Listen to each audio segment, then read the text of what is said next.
I wonder if there's a designer at Ryoga Kotoku Studio who desperately wants to be creating something other than Yakuza games, i.e. sandbox crime dramas about well-dressed Japanese kung fu mobsters that vacillate between sincerity and piss-take on a moment-to-moment basis, and who is slowly going out of their sodding mind. Possibly the person who brought us Yakuza Dead Souls and Judgment, because they wanted to do a zombie game and a Private Eye Noir, respectively, and who recently must have gone, gosh, I'd love to make a pirate game about epic sea battles and crew management and sword fights with lots of hairy men named Roger, after which some higher-up said, great idea, but remember to put in a whole bunch of well-dressed Japanese kung fu mobsters and make it about Goro Majima. He wears an eye patch, that's 90% of the way there already. What, in pirate times? No, fair enough. Tell you what, set it in the present day. But still with old-style pirates, because if you make it about Somalian people traffickers, it's going to depress everyone. Yes, that all makes perfect sense. Bing bang toodly splat. Oh, and set it in Hawaii so we can literally copy-paste the whole Honolulu map from Infinite Wealth and bolt it onto the side like a malformed conjoined twin. I guess you can't fault them for being economical, but Pirate Yakuza gives me Assassin's Creed Black Flag flashbacks in the way I really liked it when it was being a pirate game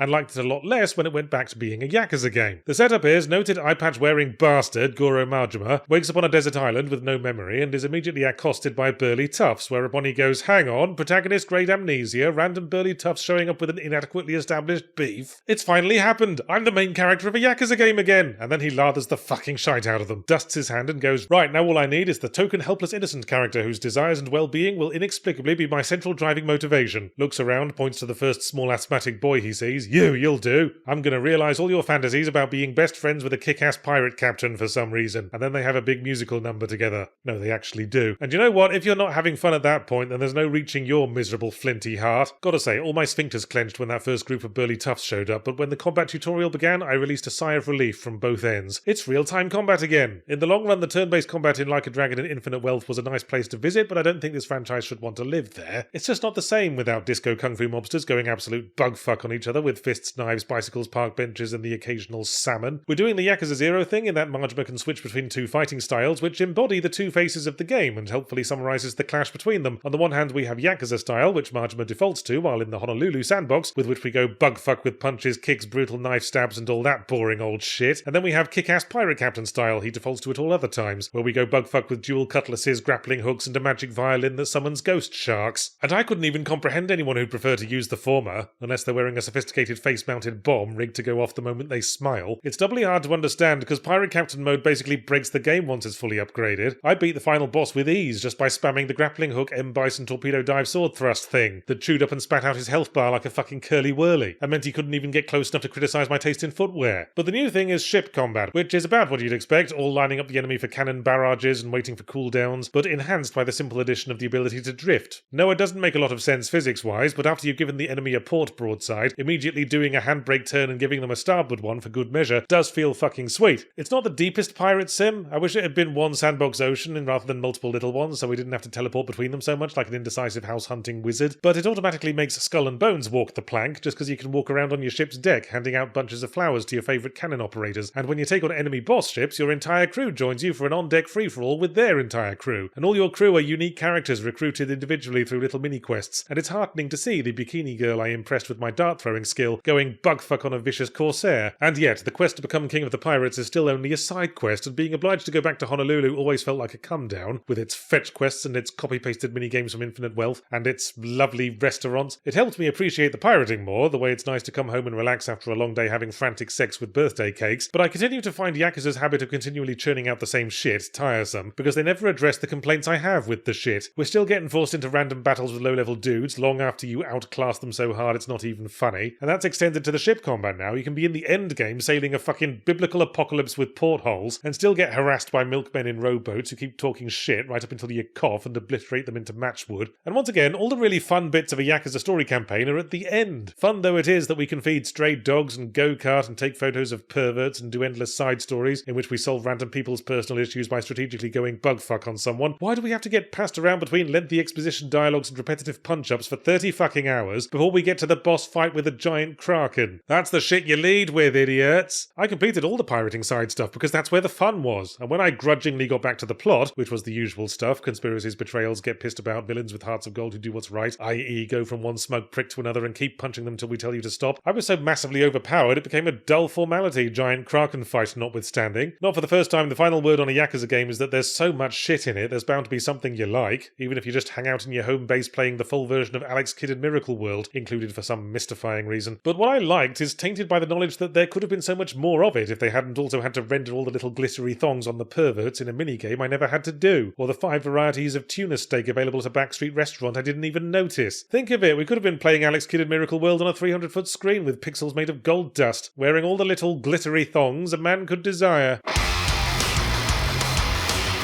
Fully Ramblomatic is brought to you today by Factor 75. Has this ever happened to you? You're going about your day when you accidentally glance out of a window, see the state of things in the world, and immediately lose the will to live? Have you worried how you're going to cook dinner while lying prostrate and moaning on the ground? Well, worry no more. About that, at least, as Factor 75 offers a range of delicious ready-cooked meals delivered straight to your door. Choose from a weekly menu of 35 chef-crafted dishes, including vegan, keto, and low-calorie options, all ready to eat in just 2 minutes. It's convenient, healthy, and somehow still cheaper than getting takeout every night. As a professional creative, I particularly appreciate not having the nagging thought of having to cook dinner dragging me away from the desk while I'm in the zone. Factor 75 could only make it easier if it opened my mouth and shoved it down my throat for me, which I did run by the delivery man, but I think I weirded him out. Get 50% off and free shipping on your first Factor box using our link. Click the link in the description or scan the QR code with your phone. Bam!